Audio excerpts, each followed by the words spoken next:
Welcome back into the Sports Source. This segment brought to you by Parkside Cabin Rentals.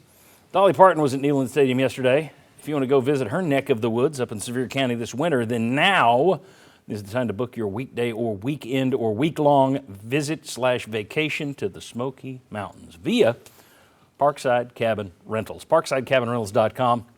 You can go there. You can see all of the different amenities they have in each of their cabins right online.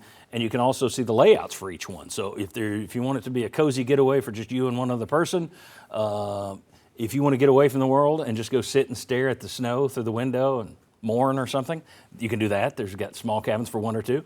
If you want to have 25 of your best friends go up there and do a hot tub party, they got that. Parkside Cabin Rentals. Check them out, ParksideCabinRentals.com. All right, back for a segment we call the Stoll Train. Former Vol Captain Mike Stoll, take the lead. Yeah, John. So one thing, as we messaged quite a bit back and forth, but my question for my VFLs you got and a everybody dirty else. mouth, man. It's really some of the stuff you send me. It's UT game. Yeah, well, it's because the stupid Georgia fans behind me, which I almost went to jail for, but that's okay. My question is to the VFLs and everybody's, where's the defense? Like, they're MIA. They've disappeared. They were, talked about early in the season how improved they were, but you got numbers on that. Yeah, like, let's what have they done? put the numbers up here. Here you go. First 7 games versus the last 4 games. And keep in mind, this includes UConn and Kentucky, Missouri, Georgia. All right, so the first 7 games includes Alabama. Sacks, you had 28 in the first 7 games. You've had 6 the last 4 weeks. Opponent passing yards per game have jumped nearly 100 yards a game. Opponent's yards per play has gone from 4.5 to 6 yards per play. Opponent's third down percentage has gone from 33 to 51. And look at SEC-only games, your first 4 SEC games. Florida, Carolina, A&M, Alabama, 33% on third down. That's good. The last 3 games, Kentucky, Missouri, Georgia, 61% is what you're sitting on. So he asked it. I'll let you guys chime in here as former defenders. Marlon Walls, what's up with the defensive decline? I'm going to stick with my neck of the woods, which is getting to the quarterback. We went down from 28 to 6. And you can even just me, I didn't go to the game yesterday. I watched it on the television. And you can see in those big third down moments, they kept bringing up James Pierce. Well, hey, here's James Pierce lined up over here. So it looked like we were doing a lot more bull rushing than what I would like to see versus a quarterback that's not very mobile. He's not trying to get out of the pocket and run the ball on you. Now, he will do some of that. But I think we could have dialed up some more games.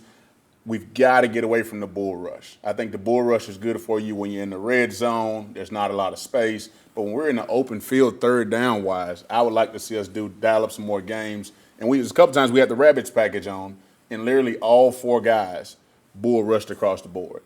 And that's just playing into Georgia's hand. They're bigger than we are. That's not our strength. So I would say sacks wise, we've got to be able to affect Carson Beck. If we can get to the quarterback, I don't think you see him be as surgical as he was yesterday. All right, very good. Talked to both of you guys during the game yesterday. I know you both had opinions on this. Your thoughts on all the defensive issues right now? So, SEC Media Days back in July, Coach Heupel talked about, or he's asked, what's the main area on defense? And without hesitation, third down. Third down efficiency, especially third and long, we have to be better.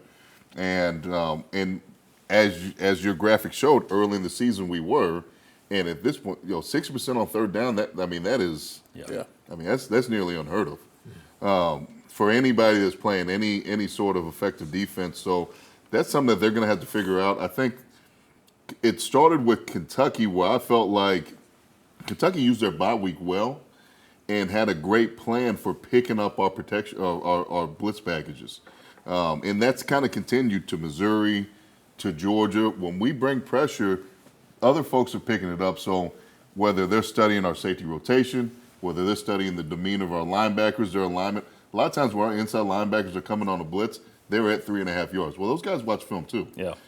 Instead of being at having their toes at 5 yards, 4.5, 5 yards. So demeanor, some of our outside backers, I can tell when Roman Harrison's coming versus when he's not. Those types of things. So I think just cleaning up the disguise of it to where we can scheme some pressures and get some folks free. Defense seems to have changed. We picked on Kamal Hadden mainly because he did a lot of mouthing and losses last year. And we didn't like this tackle earlier, though maybe that's should have kept doing it and been safer. But when Kamal Hadden went out, this defense has gotten a lot more vanilla. It seems like, okay, all we got zone. We just got zone and nothing else. Yeah, I think our biggest drop-off, we talked about last year, how poor the secondary was. Like, they were not good. This year, they were improved, and then, and we were all kind of like dogging on Kamal for his tackling ability. Not his coverage ability, but his tackling ability. I think we're still so thin at that rotation, that position. One guy goes down, everything breaks apart. Yeah. And that's what we see. Which goes back to what we talked about at the first with talent and building a roster. Absolutely. Getting to what you talked about, in 2021, Tennessee was giving up 52.6% of third downs in SEC play only. That was worst in the league. Last year, they took a big jump. They were down to 39.8%, which was sixth best in the league last year. Well, now it's up to 44.8. So you've gone right now. You're about back to where you were in 2021, but the last 3 weeks have been worse than 2021. So that is not something that Josh Heupel would like to see. I mentioned earlier my big takeaway was recruiting. Yeah. I think that's a big deal too. We're banged up. Everybody's banged up. But when you've got some guys behind you that can come in and kind of spare you a little bit, that makes a big difference. I think right now we're seeing it as well on the injury side. We're banged up, and our guys that are stepping in are not as good as that guy that was in front of them. You know, it's funny. We've talked last week. I said it on the show that Nick Saban and Kirby Smart, their teams get better as the year goes on, and they do. And I want to give them credit. They're spectacular coaches. At the same time, it kind of dawned on me yesterday, there's another part of that equation. They've got more talent and depth than everybody else. So everybody has attrition, but it exposes everybody else more than it exposes Georgia and Alabama. So are they getting better, or is just everybody else getting worse? I think it's a little bit of both. I would agree it's both. Yeah. All right, very good. Let's go ahead and remind folks of the poll. I'm sorry, I jumped ahead there. 8-4 regular season record is 65% of you say it's about what I expected. 31% say it's a big disappointment. Only 4% say totally unacceptable. And apparently all 4% emailed me last night. So glad you got it out of your system, folks. You must have sobered up and said, I emailed that guy? All right. When we come back, Vols again fell behind by 11 and lost. Trailed at halftime and lost. We've been pointing that out the last few weeks. All right, let's put some context with that. Is that happening all over the SEC? We'll show you next.